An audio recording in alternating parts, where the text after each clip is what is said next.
Welcome to this episode of Intellectual Conservatism. Today I'm here with Alec Butanis and Daniel Vecchio. And today we're going to be discussing the immateriality of the mind or the intellect. And the reason why I have these two gentlemen assembled together is because, Daniel was on the channel previously talking about the immateriality of the intellect. And Alec's a good friend of mine and formerly an atheist, but then he became Catholic. And there have been some questions, I think, about just how do we justify the immateriality of the intellect. So obviously Alec doesn't deny that there's an immaterial soul or what have you, right? But he just, there's some curiosity there, especially given his science background. And so on the risk of, introducing you already, Alec, I'll just have you introduce yourself now so that I don't, introduce you beyond anything else that you can add. Yeah, sure. So I'm a doctoral student at Kansas State University in the kinesiology department, and I work in Dr. Stephen Kopp's lab. So our laboratory is currently funded by the National Institutes of Health.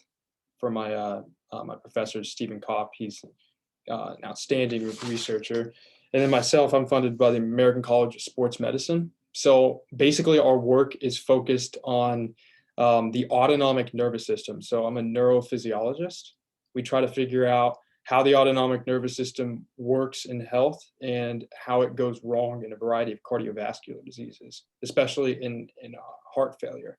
So, as you mentioned, Swan, I kind of grew up, in this environment here at K-State where in science, religion is kind of greeted with like a healthy dose of skepticism. And what faith I had coming into the program about 5 years ago started this sort of, I don't know if dwindle is the word, but something like that, where I really started to question my beliefs. And, you said, I don't know if atheist is the word, probably like agnostic, to the point where I just felt like, probably not true. I don't know. It just seems like something we made up like 2,000 years ago, but I'll go along with it. And about 3 years ago, the Super Bowl parade for the Kansas City Chiefs, I remember being at the parade thinking to myself, man, I should be happier, but like I'm not. Like this is something I've been wanting for my entire life, and I feel deeply unsatisfied. So I started questioning, is there really even something like an objective thing as happiness, or is there an objective morality? I would ask myself such bizarre questions like, if God's not real, like what's really stopping me from, forgive my example, but like if somebody were to go grab a squirrel out of the backyard and just like tie it down and torture it inhumanely, like if God's not real, like I think you'd have to, reasonably state that there's nothing wrong with that, objectively speaking. And I really started to believe that. So I didn't like that. I didn't like that I was believing these types of things. So I started to readdress my faith, and I started getting introduced to people like Dr. Jordan Peterson, who sort of opened the door for me to religion. I started thinking perhaps we're throwing the baby out with the bathwater with religion. And then Dr. William Lane Craig really kind of like nailed in, okay, the resurrection is true. Like this truly happened. And Dr. Bishop Barron, at the beginning of the COVID pandemic, man, I was watching so many YouTube videos by that guy. And I was on fire with the faith for like the first year. I was back. So that's kind of where I'm at now. And yeah. All right. And Daniel, obviously, you're the resident philosopher of the channel. How are you Well, doing today? I'm well, thank you, Swan, and thank you for having me back. I don't know if you want me to give a little brief background, but I'm a cradle Catholic, and sort of an interesting religious background in that my faith was really stoked mainly by my mother, in that she was a very spiritual woman. Even before she came to faith, she was sort of involved in more of the occult side of spirituality, and then came to repent of that when I was about in third grade, and moved into the charismatic movement in the Catholic Church. So I would be brought to these very long masses, like 6 hours of worship on a Wednesday night. And healing masses, things like that. People praying in tongues, very common. And then my mother kind of moved around in sort of a ecumenical way to Protestant churches and to Messianic Jewish churches as well. And then when I went to college, I kind of moved away from the charismatic movement. As I studied philosophy, I wanted to approach my faith more from the intellectual side, and actually found the sort of affective, emotional experiences. Um, well, I don't really, I'm not skeptical of them, but I come to appreciate the sort of uh, danger that can exist there in sort of being a moth to the flame. And so, um, it sort of reminds me of what Socrates says: when you try to approach the forms in and of themselves, they can blind you. So he approached them through what he called the second sailing, through discourse. And for me, the sort of charismatic or Pentecostal approach to God through the emotions, trying to bring God's presence, and really feel it. It's intense, and I think that for me, the spirituality of sort of the quiet, contemplative is more my pace, at least right now in life. I never really struggled with agnosticism, although I did encounter agnostics throughout my life that challenged my faith. And I'd say throughout my 20s, I sort of felt this fevered need to rationally justify all of my beliefs. And somehow that's kind of calmed down as I get older in my 30s and approaching 40. I'm more comfortable with, especially coming to understand a little bit more about epistemology, that I don't have to have deductive proofs for every single faith proposition I hold. So kind of just more comfortable in my faith now. So, and that's sort of my background from a sort of religious standpoint. I have a PhD in philosophy from Marquette University, where I wrote on Aristotle and modal logic. So that's sort of my academic background a little bit. Yeah, that actually, Daniel, that actually explains a lot. I don't know if you've ever told me about the charismatic background, but like you're a very chill person, good vibes, you know what I'm saying? So it's like, okay, I can kind of see where that came from now. You want it to just kind of be chill, be more Yeah, relaxed, so to well, speak. I've always struggled a bit with anxiety and stress, which is probably common to almost every academic. Yeah. But yeah, but yeah, at least spiritually, I'm sort of in a very good place. Just um, I'm not, at least when it comes to doubt, I just don't really feel that great pressure that I did maybe when I was younger. So. All right. Well, Daniel, I'm glad to have you in conversation with Alec. So Alec's going to ask you a series of questions about the immateriality of the mind, and hopefully this conversation, we can have a scientist and a philosopher discussing these issues together. And, um, I think it would be interesting just to see how both of you reason and view, various arguments or how you process the world. And so, Alec, I'll let you take it away, and I'll just kind of take a back seat. I might interject sometimes, just ask a question, or maybe put my own spin on things. But aside from that, very much going to be a conversation between you two gentlemen. Sounds good. Yeah, Daniel, I was looking at your CV a couple days ago, and I was like, dang, this guy's impressive. And then like when I saw you on video, I was like, wait a minute, he's not as old as I thought he was going to be, because like the CV is just too tenured. But anyway, Swan and I, we got to know each other probably, I think, sometime early last summer. And a lot of our conversations sort of stemmed about like questions I had. Because, sometimes a lot of the questions you might have, it's hard to be able to even articulate the question, as well as find somebody who can even pick up what you're trying to ask. And Swan is definitely one of those people.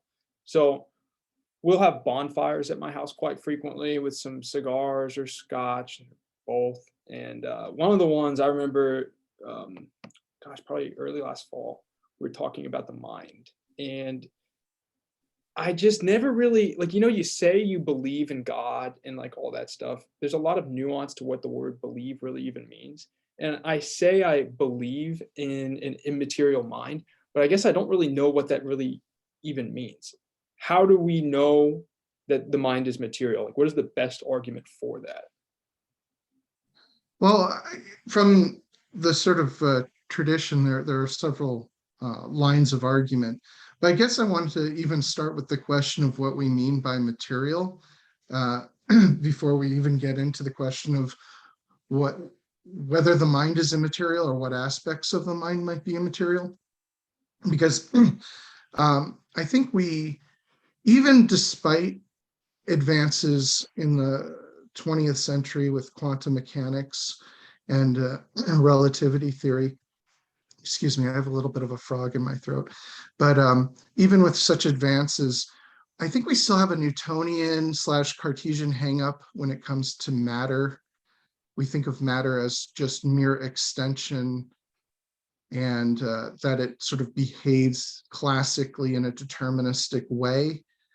And we know better now, but I guess what do we really mean? What is matter? What did someone like Aristotle mean by matter is quite different than what if I were to get, say, Lawrence Krauss in on the conversation, what he might say matter is. So I think we should start there and say that at least from the position that I'm going to be articulating, we need to sort of shift our paradigm to what I would say is a more Aristotelian hylomorphic conception of matter as that which is receptive to form. I don't know if you're familiar with hylomorphism or Aristotelian philosophy or metaphysics, but what do you think about that? Yeah, I've heard a lot about how matter is probably sort of misunderstood in the sense that it sort of behaves like a wave function, and then once it's like viewed or an attempt is made to measure its position or its momentum, the wave function kind of collapses, and then uh, it's no longer like a probability. It's actually like there. So simply measuring it um, changes it. And that whole view of what matter is totally changes the way in which I think a lot of people, especially you mentioned, I think you said Lawrence Krauss, Sam Harris, especially, like if you read some of his work, that guy is a determinist like through and through. Right. And so I mentioned like I'm a neural physiologist, and I work with rats. And every single rat I do brain surgery on. So I've probably done brain surgery on, I'd say 700 rats or so. And I take the Mhm. brain out of the rat and leave intact everything but the brainstem, which is deep in the back of the brain. That portion of the brain is responsible for like autonomic regulation, control blood pressure, breathing, heart rate, etc. But when I take out the rest of the brain up here, like the typical brain looking stuff, um, the rat no longer can feel pain. The rat's personality is gone. He no longer, or she no longer, needs to be under anesthesia. And it's something about like that substance which I have taken out no longer makes it that rat. Like the rat is still alive because I've left the brainstem intact. It's still got a blood Mhm. pressure. You wouldn't even, like if you were looking at like vitals on a screen, you'd say, oh yeah, the rat's alive. But the brain is gone. It's completely dissolved, and its personality is gone with the brain. So there's still something like a substance that is, where the brain is, right? Sure. Well, you've touched on a couple of things. You've mentioned some quantum mechanics, and then the question of the brain as it relates to animals. We're animals, we have a brain, and certainly our brain is essential to our vital functions, memory, our various imaginative faculties, and so I don't deny that when I talk about the immaterial aspects of the mind.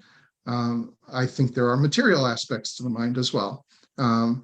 So addressing the quantum mechanics question, which I know that's a question you wanted to raise at some point in the discussion. It is interesting that someone like Heisenberg looked back to Aristotle when trying to explain quantum mechanics, and this sense in which Aristotle would say that the potential is real. In other words, we have a sense in which potential being doesn't really exist because it's not actual, right? And so these are actually different categories of or modes of being: real, potential, actual. And what Aristotle teaches is that the potential is real. It does exist, though it's not actual. And Heisenberg went back to Aristotle to try to explain what's going on in these quantum states, saying that essentially that matter exhibits a reality that is both potential and actual as the waveform collapses. There are other figures recently who use Aristotelian metaphysics to understand quantum mechanics. So I would definitely point in that direction. In other words, a lot of people say, oh, Aristotle was replaced by other physics, contemporary physics, going from Newton onward, and we don't need Aristotle anymore. But the irony is actually there has been a return to Aristotle in figures like Wolfgang Smith. Rob Koons has been writing about this. Our friend Gil Sanders had a recent paper on that I'm not sure which journal it's in, but you can Google probably Gil Sanders and quantum mechanics to see the connection between hylomorphic metaphysics and quantum mechanics. And also Father Andrew Yunan wrote a book, I think it was called, or wrote a book, he wrote an article called "If a Photon Falls in the Forest, Does It Make a Sound?" or something like that. And so definitely check those out. I'm not an expert on quantum mechanics on that side of it, so it's hard to say. But I do think that there's a promising way in which Aristotle is not dead and actually can help us better conceptualize what's going on in the material world. And the basic underlying point is that being itself has various modes, and quantum mechanics reveals that matter itself has a lot to do with potentiality and actuality. And so I think that maps onto that great distinction that we find in Aristotle between act and potency, and form and matter. So that can kind of inform our discussion. Sure. As for this question of animals and brains, I will upfront grant that what you observed is indeed what you observed, which is that the brain has many functions that relate to an animal's life. And if you remove the brain or modify the brain, it will modify many aspects of that animal. So then the question is, why think that there's any aspect of us that's immaterial? And I don't know if you had a chance to watch the video discussion I had with Swan on James F. Ross's argument for the immaterial aspects of the mind, but I think his argument is among the best. Did you have a chance to see that at all? Yeah, I did. So to summarize that, the argument runs like this. No wholly physical processes are such that they can be determinate, but some thoughts or judgments are processes that are determinate. So we can conclude some thoughts or judgments are not wholly physical processes. It's a simple argument, valid, and it's seemingly sound. I guess we could start there. Yeah, do you have like an example of how you would like use that argument? Like when like somebody's thinking a thought, like what would that example be? Well, in particular, the examples that Ross draws upon are these truth-preserving formal processes of deductive reasoning. So when you are calculating in your head using arithmetic, and not just in a purely like in memory, as if someone who memorized the multiplication table, but if you're genuinely doing a calculation in your head, if you're um, If you're properly doing math, so to speak. if you're doing, yeah, if you're properly doing math, if you're properly doing logic, simple logical inference, um, his example is a very simple logical maneuver is conjunction, just bringing two true propositions together. So P is true, Q is true, therefore both P and Q are true. That's a logical function that's truth preserving. But how do you know that that's not just like sodium and potassium ions like flowing through a neuron's cell lipid bilayer, and then that's allowing you to be able to realize that? So yeah, this is the question, right? Is there a physical process underlying it? Is that what your question, right? Oh yeah, like I love thinking about like when you, let's say you want to call to mind like a memory, and you're trying to think about, you know, your fifth grade math teacher, and you remember her name, and you're like, oh, Miss Houghton. So where did that come from? Was that simply like potassium, sodium, calcium kind of fluxing in and out of certain neurons and neurotransmitters being released? And you know, that's Yeah, I think so. I think for memory, memories of particulars, it's representative. In other words, when you call to mind your teacher, it's not your teacher that actually is in your mind. It's a representation of your teacher, right? It's something your mind is producing that is sort of symbolic or representative of the teacher, but it's not the teacher itself, right? so And your this is where matter, and your matter is doing that. So like, how is yeah, that not an immaterial? I guess like I fail to understand how that's like an immaterial property of your mind. what's an immaterial Like property? when you're recalling like your fifth grade math teacher's name, you're using the material of your brain to do that. Like, Yes. at what portion of that like recollection is there an immaterial soul that's like, or mind, I should say, that is doing that? I'm inclined to say that none of that is immaterial. Oh, really? So like, in other words, memory and things like that, it doesn't necessarily involve the mind, so to speak. Right. I mean, Aristotle would say that bees have memory. My dog certainly has memory. Right.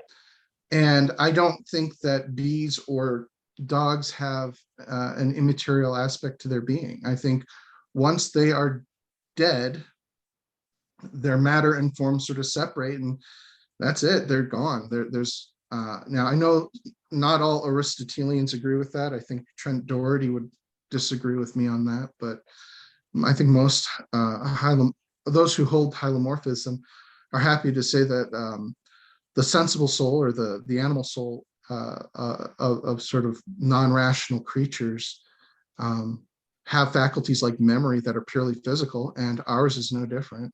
Okay, so that gets me to like another question. So the, what's his name? The Philippine, the priest from the Philippines. Nicanor Austriaco. Yes. He gives like that really good explanation of like the biological Adam and Eve. And I don't know if you hold to that view or not, but I kind of do. I think it suffices as like a pretty good explanation. And, you know, basically an Adam and an Eve evolved out of the evolutionary process. But the natural question becomes, okay, you now like, you had a parent, and the next thing you know, you have Eve. Like Eve was born or Adam was born. Did their parents just have like no mind whatsoever? And then all of a sudden you have a mind? Well, that's what I would say is, well, first, it is a question, I guess, above my pay grade, right? As a philosopher, whether or not, and I'm not sure what dogmatically the Catholic Church teaches about Adam and Eve. I know that we as Catholics do have to affirm monogenesis, that all humans came from, all living humans came from a single pair. Whether historically they had the name Adam and Eve is probably dubious, at least from, it's just a name that the scriptures give to them. I don't know if, and this question of when did they exist, and how did they come to be. I'm not sure if it was a special creation of God, ex nihilo, or from the dust, or whether or not their body plan evolved and then a rational soul was imparted upon them as a special creation of God.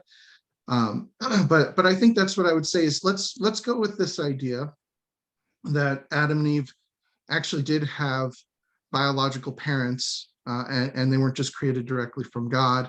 Then I would say, under that hypothetical, that the parents would have had an animal intellect, or an animal mind, as it were, in the sense that they would have memories, they would have imagination, they might even be able to use some basic language, but they wouldn't have the ability to understand in the abstract. They wouldn't be able to reason logically. So there would be limitations on them. And so there would have been a sort of change in quality between the mind of Adam and Eve and whatever their Neanderthal or Homo habilis precursors would have been. And I don't want to say any particular hominid qualifies or doesn't qualify as having a rational soul. I'm actually open to the possibility that Neanderthals had rational souls and just part of our species in a sort of broad sense. You don't mind me coming in real quick. So just to kind of summarize where the conversation has gone so far, I think that I think one thing that you're trying to emphasize, Daniel, is that you're not saying like all the mind is immaterial, or so to speak, like all the mind's immaterial, right? But there are certain maybe operations or things that we can do that are immaterial at its core, or at least there's an immaterial part of the soul, or the mind. We should keep our terms nice and neat here.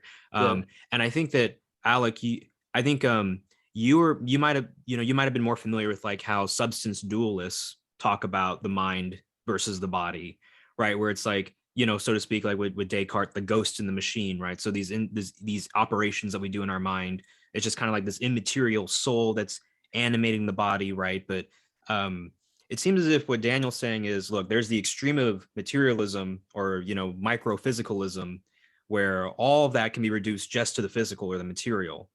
The other extreme is, substance dualism, where the mind and the body are just two separate substances that somehow interact, right? Hylomorphism is going to say, well, it's a mix of both to some extent, right? So, I mean, certainly there are material parts of the mind, like memory, like we talked about before. But Daniel, you were saying that abstract reasoning or deductive logic, logical inferences, these are the kinds of things that are immaterial, or at least the mind has to be immaterial. Mm-hmm. There are processes that cannot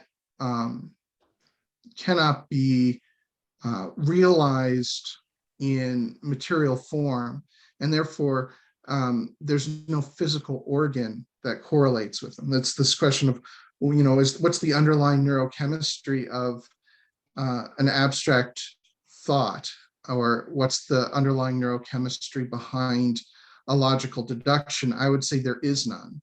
But there is for memory, I think, and for imagination and other, estimation, even different sort of capacities that we find in other animals.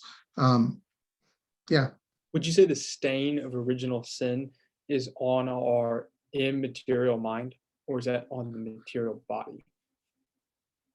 That's a really good question. Aristotle says that this aspect of us that's this active intellect is infallible at one point even. I tend to think that probably all aspects of our nature have been corrupted to some degree by sin, but I don't know how that would play out in the intellect. It might be that because of that, our access to our own intellect can be somewhat obscured, just as someone who is drunk can't always reason correctly. or someone who is mentally ill might not be able to articulate their thoughts very well. But I'm not sure exactly it's a good question, because what then would be corrupted? And one of the arguments for the immaterial soul that we find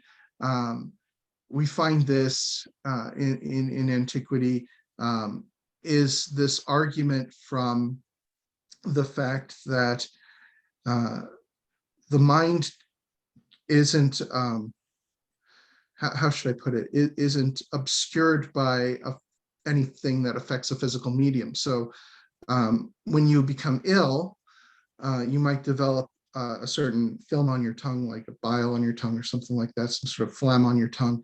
And that's why everything tastes funny. And so you say, oh, I don't like, this chicken soup that I usually enjoy, or, I don't like the taste of this drink anymore.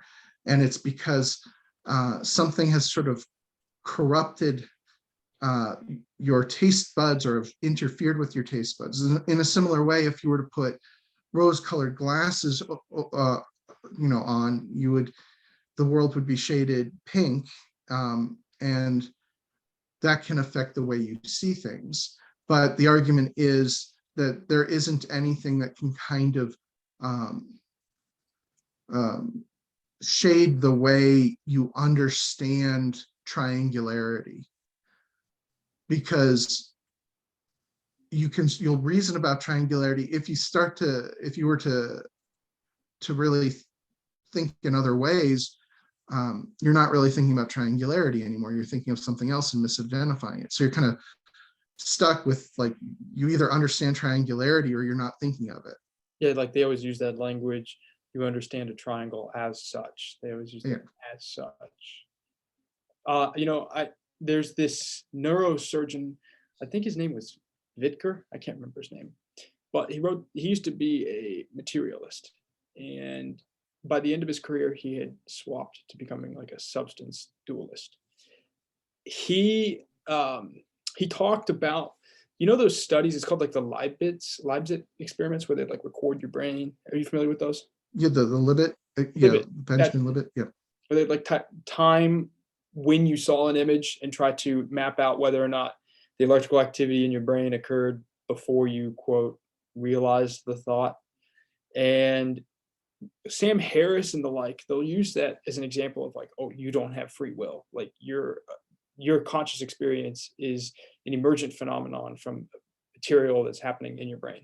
But they also fail to mention that there's a subsequent part of their study that they instructed these participants to make the decision when they were going to press the button, and then like withhold that decision. So in other words, they would see the electrical activity arising in the brain saying they were going to press the button, but there was no electrical activity to withhold their decision to press the button, which kind of goes in line with the idea of original sin being, we have these urges in our mind that like sort of give us this proclivity to want to make a decision, but it's up to this immaterial part of our body to be able to say, no, we're not going to do this. I know they could probably get into a realm of, I don't know if it's Manichaeism. What's the heresy where you think the body is bad and like the mind is good? Yeah, sort of the Gnostic, it's sort of a cluster of religions. Manichaees were in part kind of Gnostic in some of their beliefs, but you definitely can, with that interpretation, you can certainly get into some murky ground. But I guess right now, I don't know if you're the same, but I'm inclined to believe that the stain of original sin would perhaps be on the body itself, and it's up to our mind to be able to get out of that. I don't know if you agree with that or not. Well, I think that might verge or head towards another heresy of Pelagianism, where it's almost like you could, through your own the worry would be, oh, through my will and intellect I can save myself, and we can't. So I think that does suggest then that the will and intellect, insofar as they are immaterial, still require the grace of God to move to be moved towards God, and that they can't move themselves in that direction. But it is interesting. I like what you're talking about. Sometimes they call it a free won't instead of free will. Yeah. Levitt himself didn't draw the inference that his studies disproved free will. But it's sort of interesting because this all gets tied up to a conception of free will that I think might be, it's very modern. It's very much, free will is very arbitrary between simple choices. Do I click left or right, on a clicker, and with almost no reason, no intellectual reason to prefer one over the other. And that's pretty contrary to the way I think the ancients would have conceived what it is to be free, which is more tied to the idea that you have this rational capacity to apprehend the good and to choose it. And so what it is to be free is to discern the good and to want that, to order your life towards it. So these sort of simple, arbitrary choices, I'm not sure that they are representative of our will at all. I just don't, I think the study doesn't even approach or approximate the questions of free will. They're too simple. It calls to mind, yeah, it is to me a non-starter. It calls to mind Buridan's ass, that the idea that you put two haystacks equal length and you stake a donkey between them, and the donkey doesn't have any reason to prefer one haystack over the other, and they're of equal length, so to move towards one would be to move away from the other. And so this donkey, it's sort of a thought experiment, would just kind of die because it doesn't have any reason to move in any particular direction. I think when the choice is like that, we can, through whatever, who knows, a tickle in your left nostril might make you click left. I mean, it becomes deterministic perhaps on that level, or not. I mean, maybe we do have free will at the point of the arbitrary.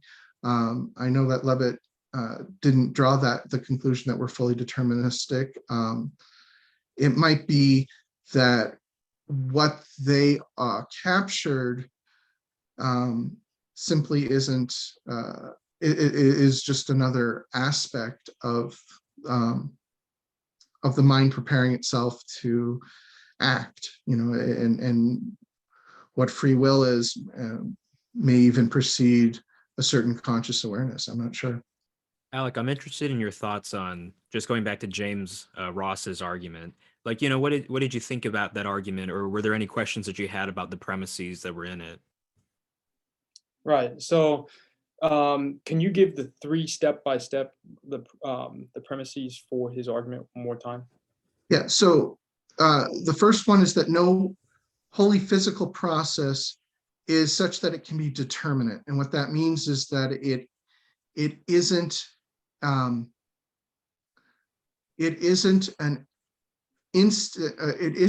instance of a sort of universal form of thought. I shouldn't say that. That's sort of question begging, but it isn't formally determinate.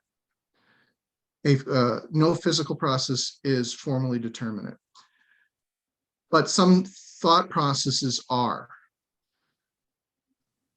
I guess I imagine most of the hangups are probably with the first premise. Like, how do we? What is the argument to suggest the first premise is true? Well, I would say so. One way to broadly say this would be that the laws of nature, which is how physical processes unfold, simply aren't the laws of thought. They aren't logical laws, right? Modus Ponens is not some physical force, right? So that would be one way to put it. I know you talked about modus ponens in your previous podcast with Swan here, but like for the sake of the viewers, could you describe modus ponens? Sure. If I am the King of England, then I'm a billionaire.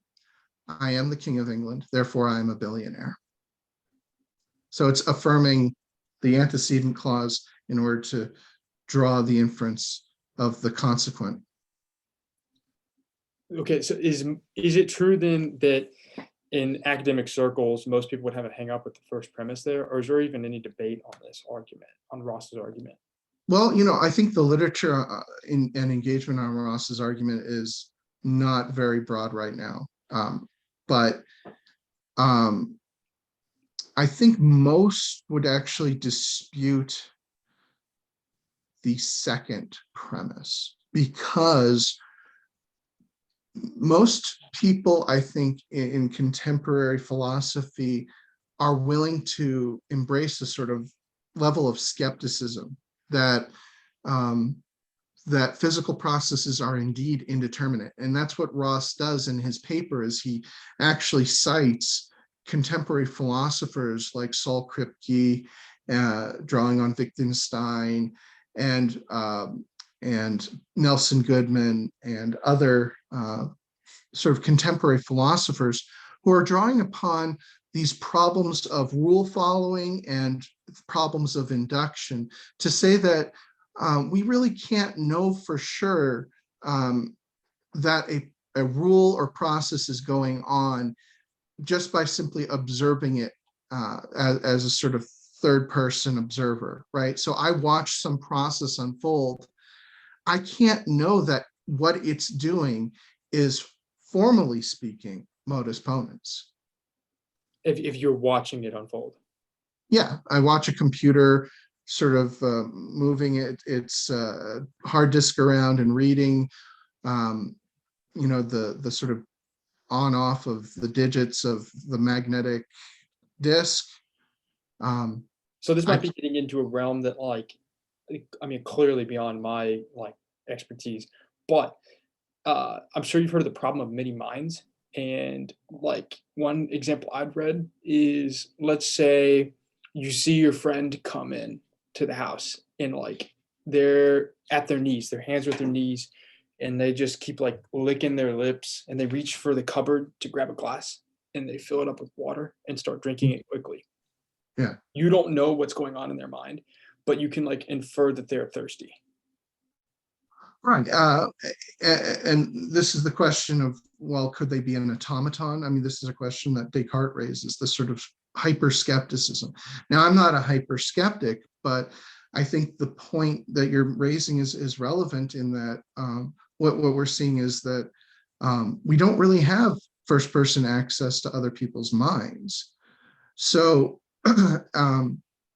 so while I don't believe my friend is an automaton or an android or something like that, I take them to be a human, but I can't deductively say for certain that they are doing modus ponens. I sort of take them at their words. I know I'm doing modus ponens when I do it. Like, I think, therefore I am. Yeah. So I do have this sort of first person access, and that is because I have a mind, and I'm able to access it. I know when I'm doing a formal process. But you don't know what it's like when I do it, or when Swan. What's that? Well, I trust you can do it, but my point would be, and that's because I think you have an immaterial aspect to your mind too, because I observe you to be a human. I'm not a radical skeptic. I'm more of a realist. I sort of trust my senses. Are there actually like radical skeptics in contemporary philosophy today that would Sure, yeah, there are. Solipsists? So there are some solipsists. There are people who embrace global skepticism, and they're comfortable with that sort of position. That'd be sad. And in truth, I think most philosophers are trying their best to escape that black hole of skepticism that really comes from rejecting formal reality. Once you reject form, I think skepticism's inevitable. So how do you think that most people are kind of? It seems like you're kind of treading on sand if you reject it, and you're just kind of like somehow holding on to this idea that other people are real. Like, how is it that all these people that are rejecting like the forms and such, how are they maintaining a non-sol like they're not falling into solipsism. How is this possible, you think? Well, I think that what happens is, as David Hume would say, after they put down their pen and paper, they go to the pub and they drink a beer and they play billiards, and they realize that all the cold thoughts of philosophy are just that, and their sort of psychological nature rescues them, because we wouldn't survive if we lived as solipsists or consistently as skeptics. I think we can't live that way. So it is a sort of performative contradiction, I think.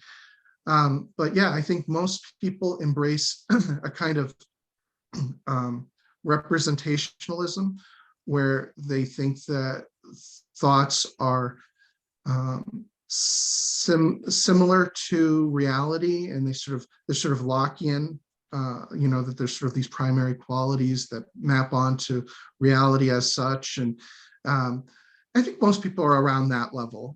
Some people are at the Kantian level of thinking that there's a sort of break between reality as such and the way the world appears to them. But most people, I think, are sort of Lockean. They sort of just take the world as pretty much the way it is, and they take their mind as sort of representing aspects of that world to them, especially those things that can be quantified. But I think do you think sociopaths? I think it's sociopaths. This is a little bit of a quick tangent, but do they mostly view the world then as like everybody else is like a non-playable character, or like what do you call it, an automatron, and that it's just them and they're playing this game called life? Yeah, I think I'm gonna have to punt on that, because I think the problem there might be a dysfunction of their ability to feel empathy. I don't think it's a philosophical position that they've embraced. I think the psychopathy is actually just it's physiological. I think you probably find a problem in their brain. Fair enough. Yeah, I just thought it was interesting. So Daniel, I wanted to ask you, you were talking about how physical systems aren't determinate, or at least they're not formally determinate in the same way that, let's say, like a logical system is determinate, right? Or abstract reasoning about geometry or things like that. Right. And I think the point that you're emphasizing is something along kind of Hume's skepticism to some extent, perhaps, but it's just like recognizing that I don't have infallible, let's say, certitude that for instance, that I'm really observing causation right now, or the material world is really operating by a rule, so to speak, right? It might just appear that way. Whereas like with a logical system, you could maybe have infallible certitude that, okay, if P then Q, P therefore Q every single time. Is that the distinction that you're drawing, or maybe that's too epistemological? But what's the idea? Well, yeah, I mean, the point where epistemology and metaphysics sort of separate here, it's hard to say, but I think it's actually stronger than what you're saying, because it's not that I'm uncertain that a physical process will continue to behave a certain way, or something like that. It's that the physical process, as it's doing what it's doing, could never be actualizing a logical law, because there isn't a sort of first person what it's like to be a rock or a magnetic disk, such that it's instantiating the process of modus ponens, which is a formal, and that's important to understand, it's a formal process, which, what does that mean? Well, when we teach logic, when I try to teach logic, I teach formal logic. I'm teaching a rule that can be applied in many instances, right? And so it's not, I'm the king of England, therefore, if I'm the king of England, therefore, then I'd be a billionaire. I am the king of England, therefore I'm a billionaire. That's a particular instance of the rule, right?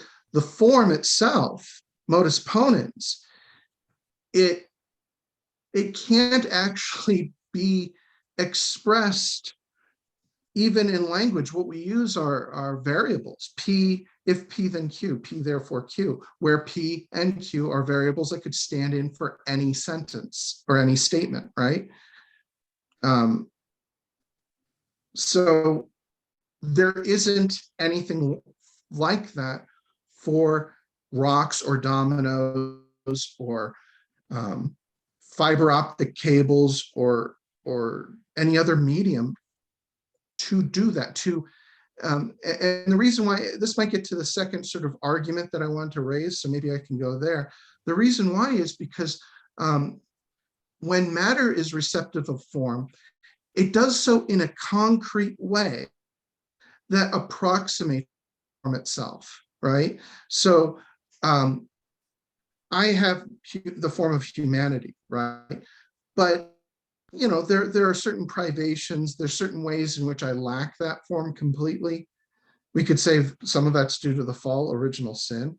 So, I'm not perfectly human. I am a human, but there are ways in which I'm not fully actualized as a human, right? You understand what I'm saying? A door you want to say, I want my door to be rectangular, but is it really rectangular?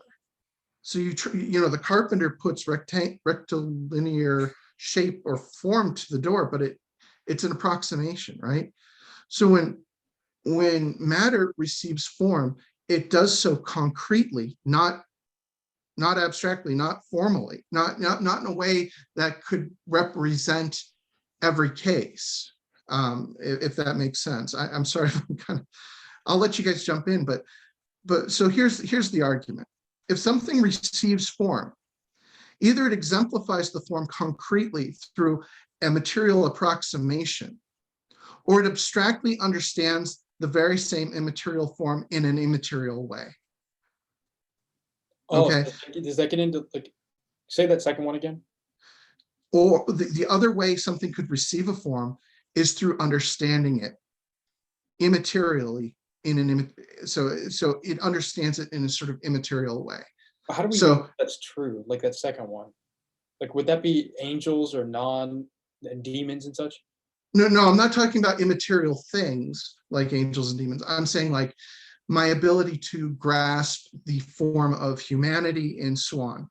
I can understand what human is, what triangle is, triangularity as such. These sort of the Platonic forms, if kind you of will. it when you see it type thing, but you can't ever really articulate what it is. Is that what you mean? So in the Phaedo, I'll give you an example. In the Phaedo, Socrates is talking about the forms, and he picks up two sticks of equal length, and he says, these are of equal length, right? And they call to mind what? Equality. But they are not equality itself, because equality is not a physical material manifestation. It's rather a form that these two sticks approximate. But if you held them up really close, they're not actually equal, right? There's little imperfections. So the sticks are of equal length, and you could snap one, and then they'd cease to be equal in any sense. And so his point is that we see things in the world that call to mind, we recollect the forms themselves, these sort of abstract, immaterial universals, right? And so my claim in this argument is there are two ways in which something can receive a form. And one is materially, in which it would be a concrete particular approximating that abstract universal form, which is sort of the way in which Aristotle understands that form can inform matter, or the mind can understand the form itself, as I understand triangularity, or I understand humanity. Now, we know so much clarity. This has brought so much clarity to my understanding of what forms are. This is awesome. Okay, good. That's the point. We really back to this idea of what a form is. It's these sort of, it's not just it's not a particular thing. It's not a group of particulars. It's not a number of instances of doing modus ponens. It's something universal that applies to all the many. This is what philosophers call the one over the many. It's the form. And So we know our minds receive form. Right. But here's the thing. When our minds receive form, the mind does not exemplify that form concretely through a material approximation. Otherwise, when you quote unquote understand a cat, your mind would become a cat. And it would cease to be a mind. It would receive the form and transform into the thing concretely. It doesn't do that, of course, that would be ridiculous. I think the joke is, if that were so, then when geologists studied rocks, they'd have rocks in their head, right? Well, they don't. Okay. But a mind understands, right? So it must understand something that is immaterial. And what I'm arguing is it could only do so if it itself was immaterial. Otherwise, it would undergo this process of being concrete, of being a concrete representation of the form. Just as my own self, I am a concrete representation of humanity. You are a concrete representation of humanity. But when I understand humanity as such, my mind isn't becoming a little homunculus inside, right? It's not becoming a little person. It's grasping rather these universal features. Right. And so Is Daniel, it correct to say there's only one form of humanity and like we all are an approximation of that form? I think that would be fair enough, yeah. and so Daniel, like, in my mind, when I recall, let's say, or I see the form human, or I see the form triangularity, or, I'm using C quite metaphorically or analogically here.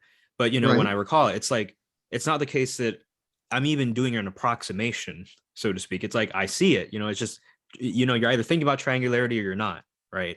Exactly. And It's that's not the like, for point. instance, like a door approximating rectangularity. It's like, you either get the whole thing or you don't. Right. So if you were to say, and this is where I think you find Locke and other modern philosophers influencing contemporary thought, that there is some sort of representational approximation that happens in the cabinet of our mind that that isn't identical to the form itself. In other words, why Aristotle and Plato were realists is because they thought the very same form that makes one a human is the very same form I understand. So there's no gap between the two. Whereas as soon as you talk about representation or similarity, right, what I have in my mind is similar to what you are, you also admit of difference, right? So there's similarity, and there's that means some things are the same, some are different. Now, in the dialogue, I'm bringing up a lot of Platonic dialogues, but there's the Parmenides, right? Father Parmenides, the great ancient philosopher of being, and he comes to Athens, and this is a great dialogue because you got young Socrates, and usually Socrates is this like powerhouse that just wrecks his opponents, right? Destroys his opponents with facts and logic, right? A Ben Shapiro, if you will. But in this, he's like a teenager or something, and they're talking about form. They're talking about Socrates is sort of developing his theory of forms, and Parmenides is just brutalizing him. And one theory that comes up is this idea that the forms are like objects in the world. And here you can see that actually Plato's like anticipating problems. And I think this really feeds into Aristotelian philosophy, but let me just say what the issue is. Some of you might know the third man argument, but there's another problem called the likeness regress, which is if I say that my mind doesn't really grasp the very same form that you are, or that you exemplify,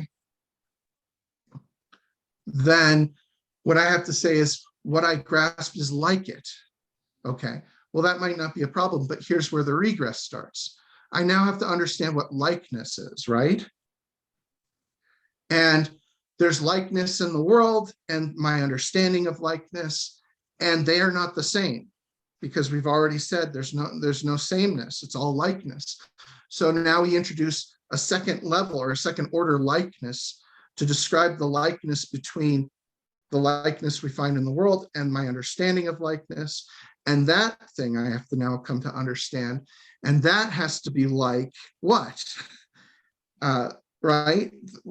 How I understand the second order likeness and second order likeness itself. And that's going to generate a third order likeness, which regresses ad infinitum to the point where I can't ground my understanding of what it is my mind is doing when it represents things.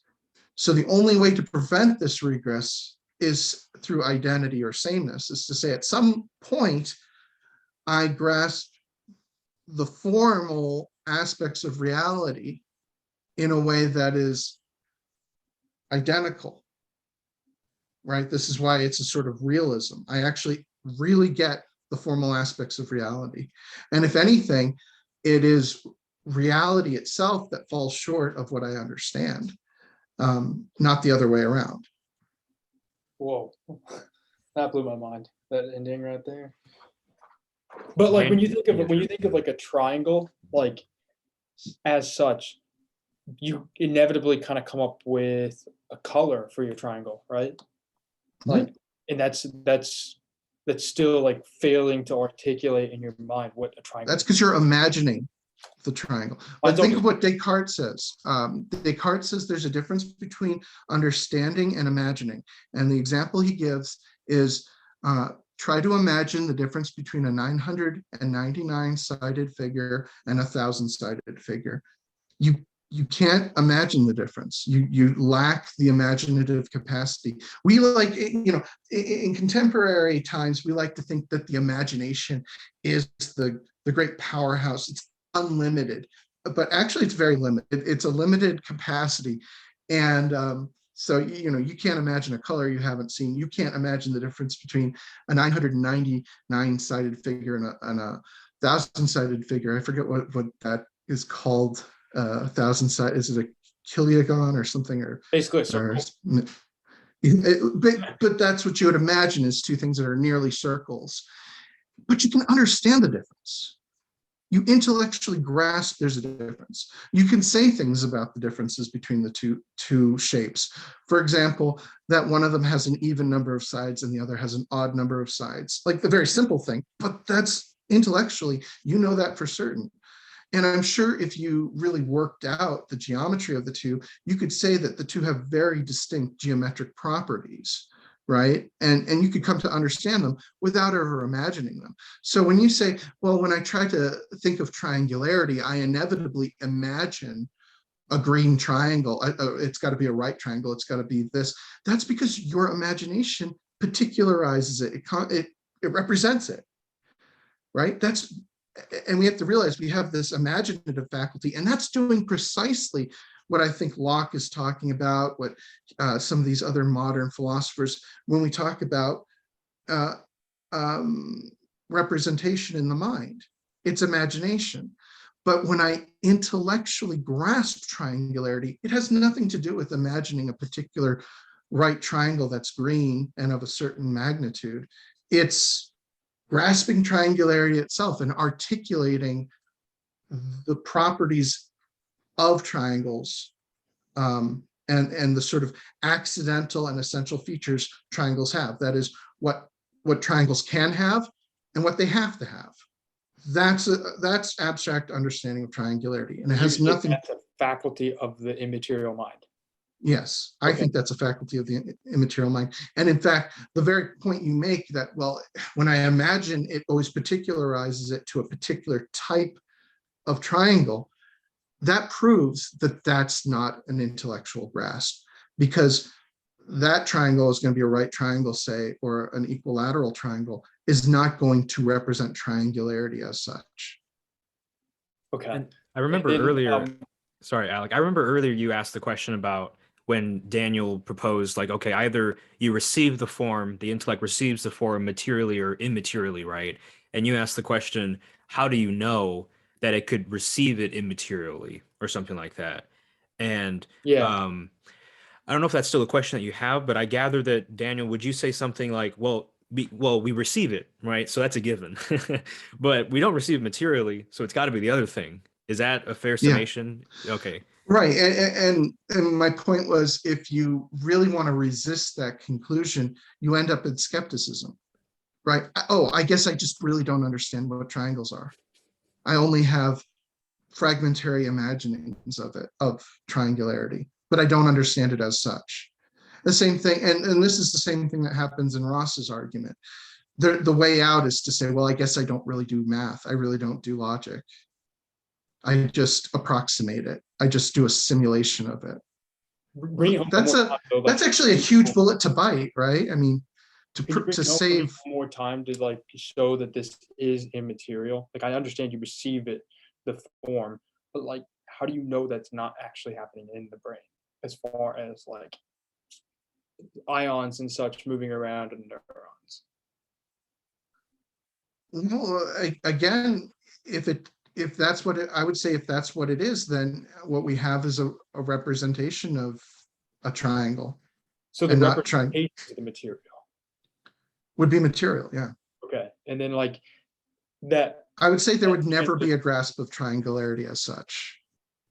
If it's true that our minds are purely material, I don't think we could ever get to a sort of Platonic form. What do you say to people that would say this sounds like a God of the gaps kind of argument, so to speak? Obviously, this isn't talking about God, but like this just seems like a pocket of scientific ignorance, and we're just saying this is an immaterial thing called the mind. Well, again, I think I would start by the very first question. Well, what do you mean by matter, right? And if you're going to push some Newtonian nonsense, I would say, well, that's already been debunked.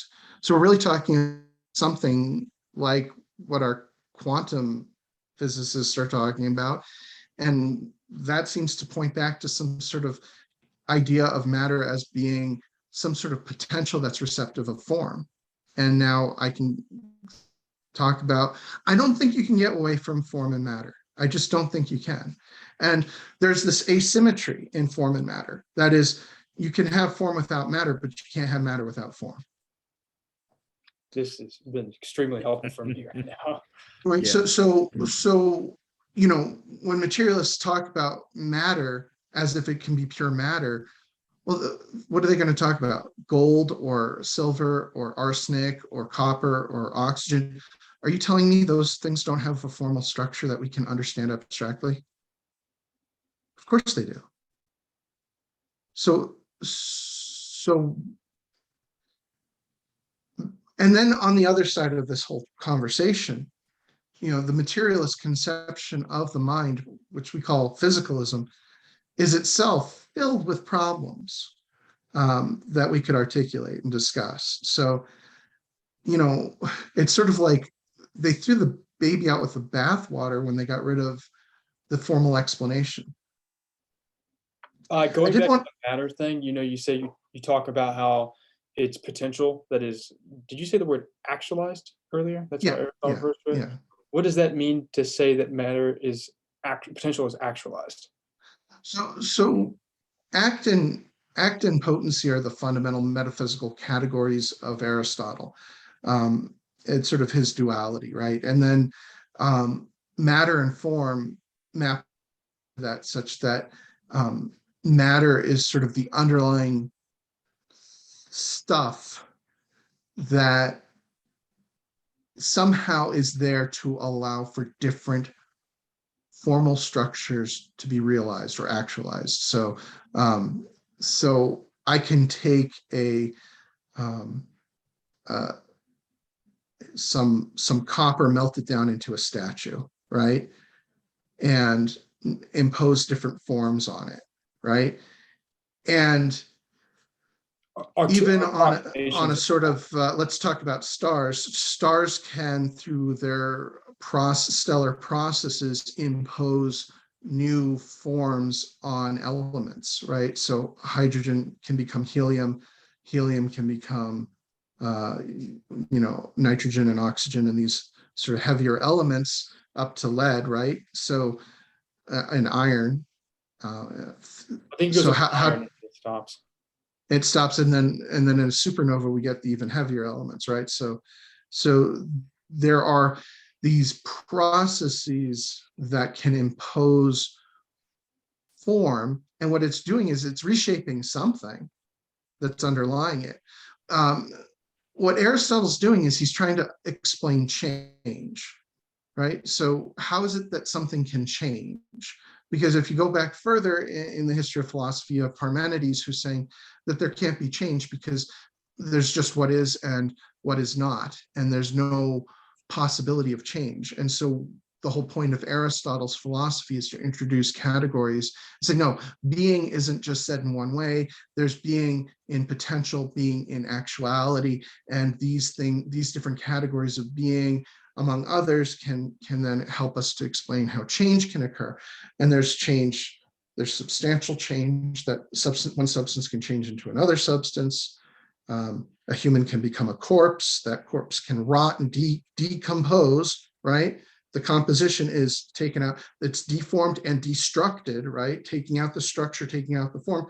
And what it becomes underlying it is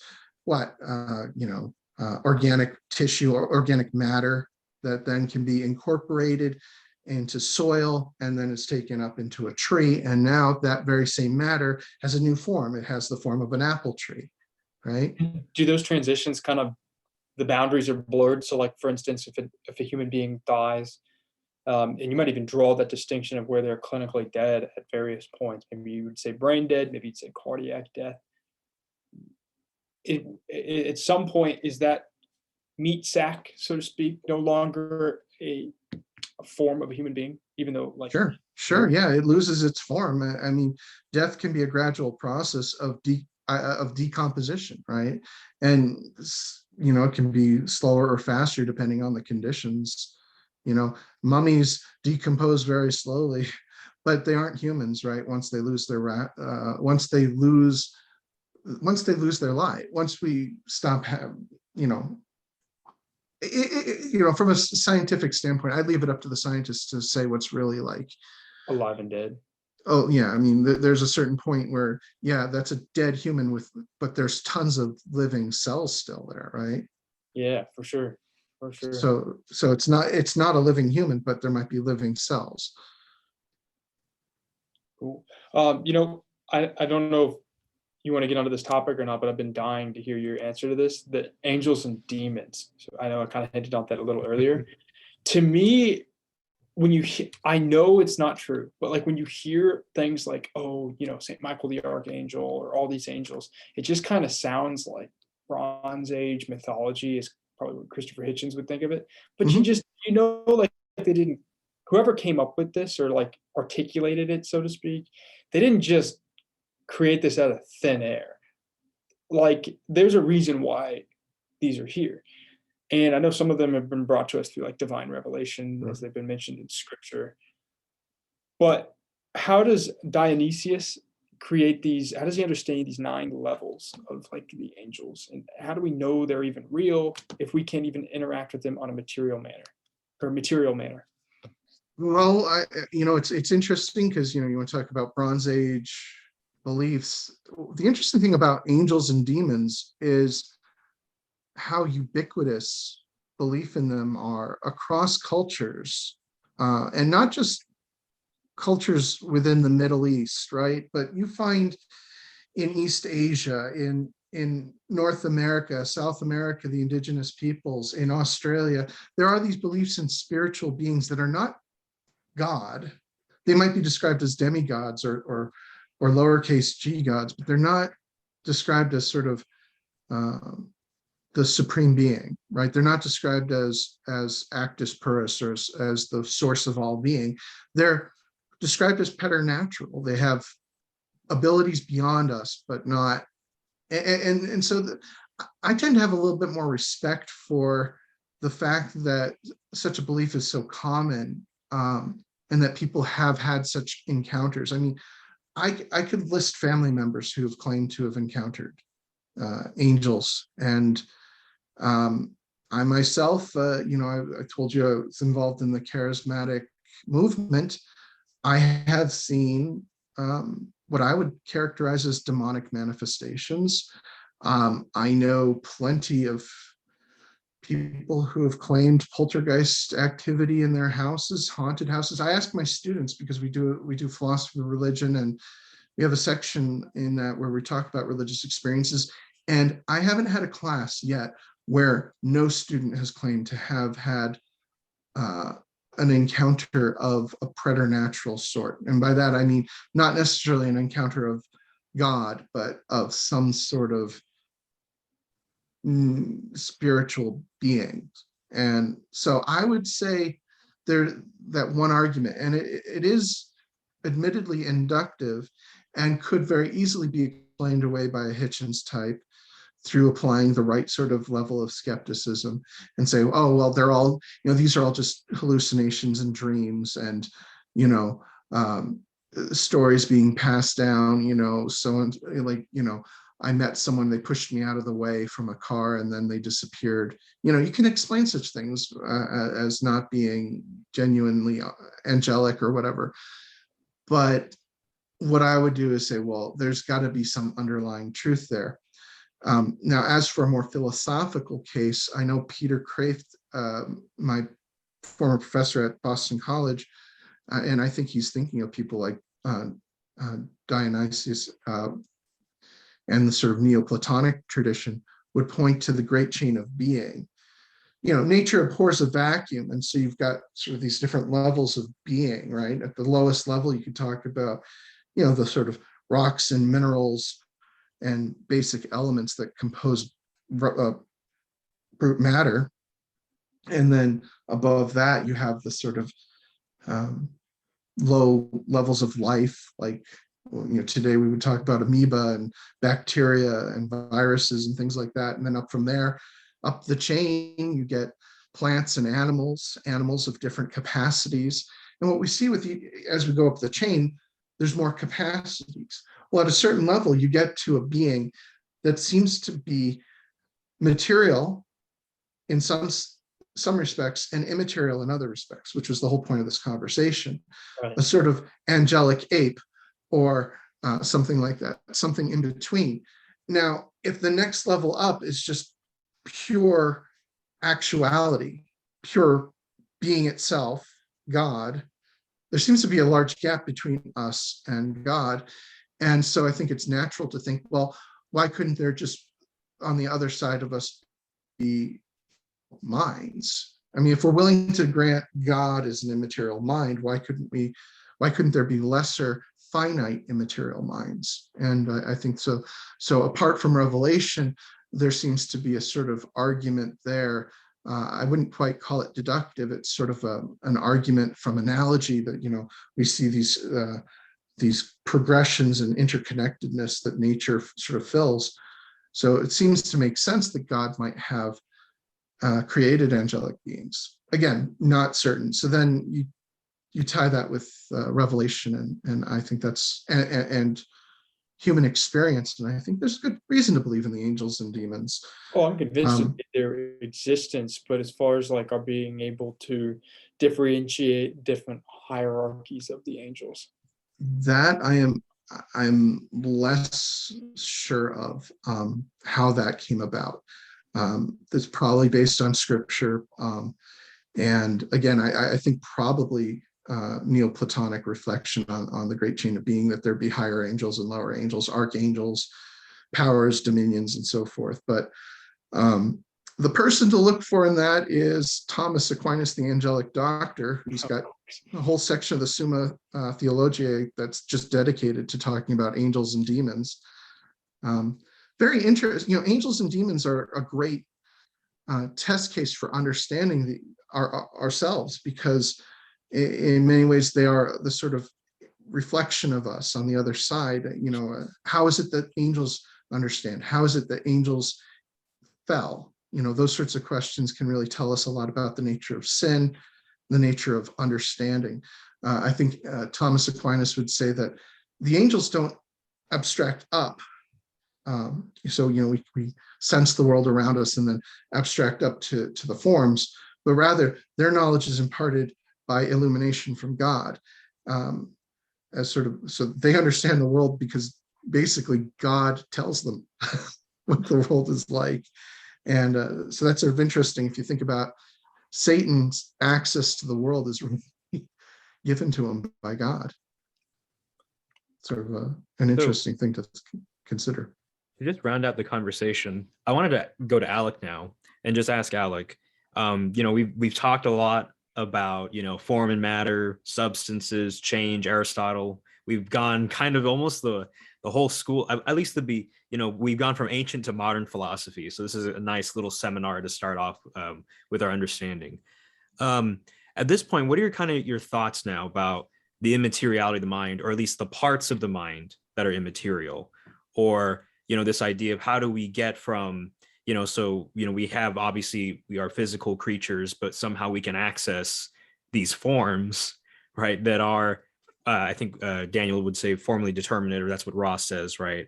They seem to exhibit these properties that no other material thing has, and yet for some odd reason we can access them. What are your thoughts about that?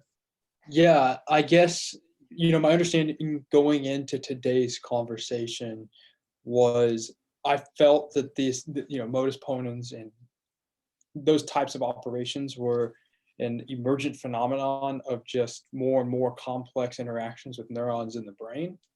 Whereas I think it was simply a misunderstanding of the language that philosophers use to describe this. And now I'm understanding that, okay, memories and all that type of stuff, memories, thoughts, language, all of that is totally fine, that it could be a material interaction in the neuron and with neurons in the brain. That's fine. But what you're saying, and what Ross is saying in his paper, and you guys talked about in your previous conversation, is that we have this faculty that other creatures or entities don't seem to have, which is this ability to grasp and somewhat understand the forms. And it's that function which suggests the reality of an immaterial property to our being, and that would be the mind, the immaterial mind. Is that correct? Yeah, with what an Aristotelian would say is that's the intellect, or the active intellect, and then I'm willing to grant a lot of other things are just purely physical. Some hylomorphists are purely physicalistic in the sense that they think everything top down is physical. So I don't want to misrepresent that school of thought as being in lockstep. The majority of philosophers today are physicalists. I think most of them take some form of emergence theory, whether it's non-reductive or reductive. But for me, though, there are problems with those views. I tend to think that they hide behind words like emerge as a black box explanation. It doesn't really explain. It just says, something happens and then this other qualitatively different thing happens. But yeah, my point is there is an undercurrent of neo-Aristotelian and Thomistic philosophers who would hold to the views that I'm trying to express here. And I think the majority of physicalists who say, oh, those who believe in an immaterial soul, they're substance dualists, they're neglecting this tradition. And it's kind of ironic because actually the Catholic Church, I wanted to read this. This is from the Fifth Lateran Council. It says, consequently, since in our days, which we endure with sorrow, the sower of cockle, the ancient enemy of the human race, has dared to scatter and multiply the Lord's fields some extremely pernicious errors, which have always been rejected by the faithful, especially on the nature of the rational soul, with the claim that it is mortal, or only one among all human beings, and which it was a theory from Averroes, the sort of monopsychism. And since some, playing the philosopher without due care, assert that this proposition is true, at least according to philosophy, it is our desire to apply suitable remedies against this infection, and with the approval of the Sacred Council, we condemn and reject all those who insist that the intellectual soul is mortal, or that it is only one among all human beings, and that those who suggest doubts on this topic, for the soul not only truly exists of itself and essentially as the form of the human body, that in the canon of our predecessor of happy memory, Pope Clement V, promulgated in the General Council of Vienna, but it is also immortal. So it's interesting, this language is speaking directly to Averroists, and it's affirming hylomorphic view of the soul as the form of the body, and it's essentially dogmatically defined by the Catholic Church. Now, the degrees to which hylomorphism is therefore the philosophy of the Church, that can be disputed, but what I'm suggesting is Cartesianism is an innovation, really, of the 16th century that, Descartes wanted the Church to supplant the scholastic views of the soul as the form of the body, that the Church never really accepted Descartes, and I think nonetheless, this idea of the ghost in the machine is what we're left with, and what we need to recover is a view of the soul as essentially the principle of life. To say something has a soul is to say it's living, it's biological, and then to say something is immaterial is to say that it has capacities that transcend physical organs. And that's what we mean by an intellectual or rational soul. It has capacities that transcend physical organs. But not all. So like a fetus, a fetus doesn't have the ability to do modus ponens like a grown man does. So, but we still say they have a soul. How do you Well, that's interesting. You said it doesn't have the ability like a grown man. And in Aristotle, we have distinctions of modality called first potentiality, second potentiality, first actualities, and second actuality. So the example Aristotle gives is of the musical man. So do you play the banjo? No. Well, you potentially play the banjo, but that potentiality is a first potentiality. And if you practiced it and then actualized within your soul the capacity to pick up a banjo and play it, then we'd say that you have a first actuality or a second potentiality, that you've sort of developed this virtue, right, to play the banjo, this power. But if you're not presently playing it, it's in a state of potency, right? It's sort of a ready at hand sort of potency that at any moment you could pick up the banjo and start playing it, and then that would be this sort of second actuality, right? That you're actually playing the banjo. And what I would say of a fetus is it has first potential to do modus ponens. It may even have as an intellectual soul a second potential, I mean, in the sense that it doesn't have the capacity to express it, but it's sort of ready at hand. I don't know what we would say exactly of that, but I would say, yeah, that a fetus has many potentials in it that need to be developed, just like its virtues, its moral virtues, right? Everybody is born with all the virtues. Did you know that? You have all the virtues in potency, which same with stinks. the vices then too, right? Yeah, exactly. You have to actualize them through what? Through practice, through encountering the world and learning to be prudent and all these sorts of things, so that you become a virtuous person. Now, a virtuous person isn't always at every moment acting virtuously. but we'd say they're virtuous if there's sort of this readiness at hand to jump into the line of fire and do the right thing and be just and be courageous and be just, temperate in all of their decisions. So what I would say is, once again, Aristotelian philosophy, there is a reality to the potential. When you call someone virtuous when they're just asleep, you're speaking to a reality that's in them, which isn't actual. In the same way, you have a fetus and you say, well, that fetus has a lot of potentials, but they haven't been actualized. Yeah, but they're not a rock and they're not a clump of cells, because those don't even have the potential, right? So there's a reality to a fetus that a rock doesn't have and that a clump of cells doesn't have. And that's why I feel confident in saying that a fetus is a human being, even if it doesn't have all of the sort of actuality of being a human. That's a good argument. I like that. All right. Well, gentlemen, thank you for this conversation tonight. I really appreciate it. And once again, just remember to follow Daniel Vecchio, I think, on academia and just on the various other things that he's working on. And of course, Alec, I think you have published research right online. And so you can find Alec's research and work there. But I want to thank you both for just coming on to talk about the immateriality of the mind, but also where the the doctrine itself, where the idea itself can go into angelology, or even the questions about fetal development and what constitutes a human person, and so on and so forth. So I really appreciate all the avenues that we went down. All right. Yeah, it was a fun conversation, Alec. Thank you very much. And thank you, Swan. Thank you, Daniel.